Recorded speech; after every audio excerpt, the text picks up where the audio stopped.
In the middle of recording this podcast, I realized that the microphone wasn't plugged in. Ay, ay, ay. So I had to go back to the top and start again. That's what happens with modern technology. Sometimes things go smoothly, and sometimes, well, it's back to the drawing board. Let's dive in. Welcome to another Happy English podcast coming to you from New York City. And here's your English teacher, Michael. All right, thank you, John, and thanks, everyone.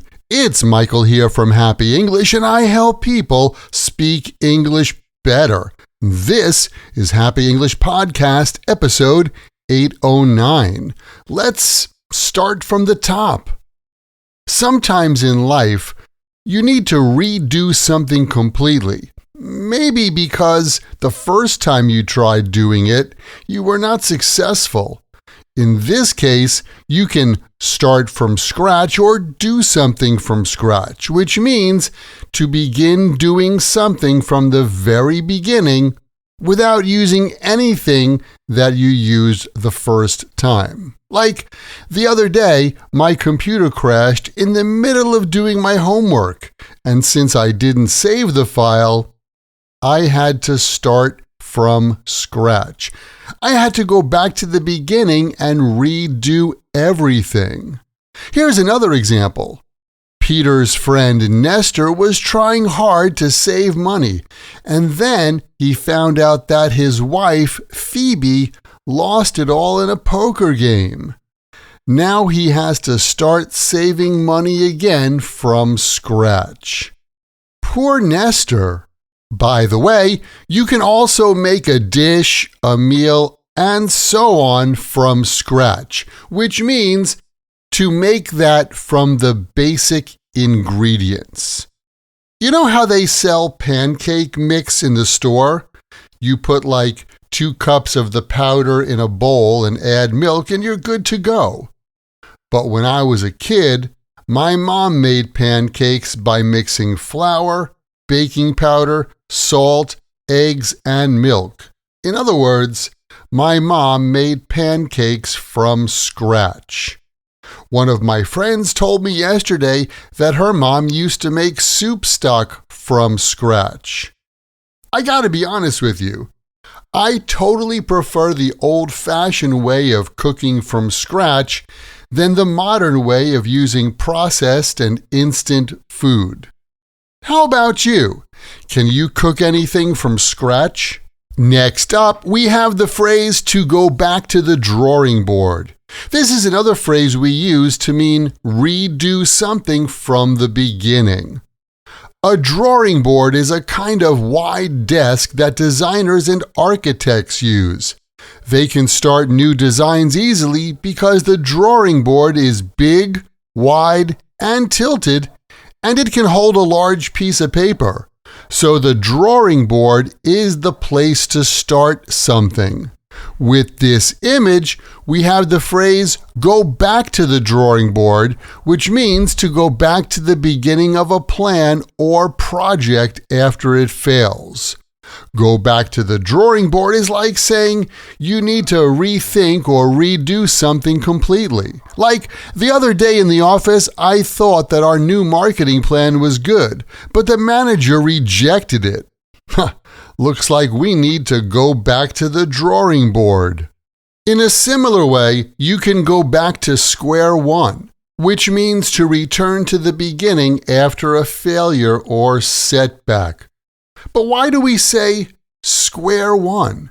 Well, it seems that before the internet there was television, and before that there was radio. And in the days of radio, the sports announcer would use a lot of descriptive language to describe the game over the radio. The phrase square one was used to describe the area of a soccer field around the goal. If the ball went out of bounds, the announcer would say that play would resume back to square one, the goal area, which was the starting point of play. These days, we use the phrase go back to square one to mean that we need to start something again from the beginning.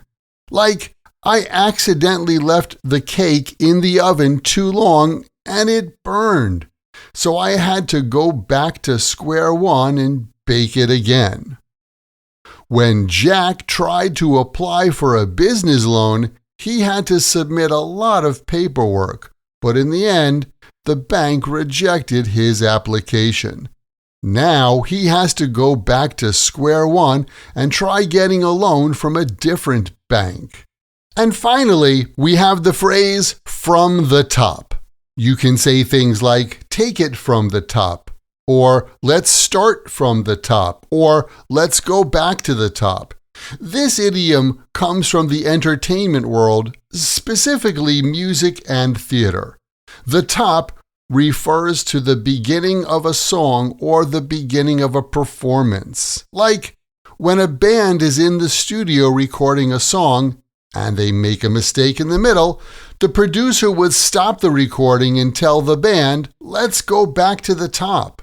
In other words, let's start the song again from the beginning.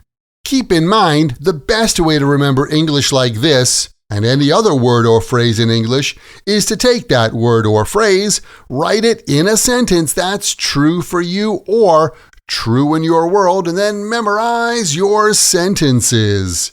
And you know what? You can get more practice using your English when you join my Podcast Learners Study Group online. There, you can make new friends. Join us for live group lessons every week where we practice these podcast lessons together. Plus, you get access to the PDF transcript and audio download for every Happy English podcast in the past and in the future. And on top of that, each episode has exercises where you can practice this English point with speaking and writing checked by me. To learn more, just visit myhappyenglish.com and choose podcast lesson 809. Remember, learning another language is not easy, but it's not impossible, and I'm here to help you on your journey. This podcast was brought to you by Happy English. Please visit myhappyenglish.com. Show your support for Happy English by leaving us a review. Get English, get happy, Happy English.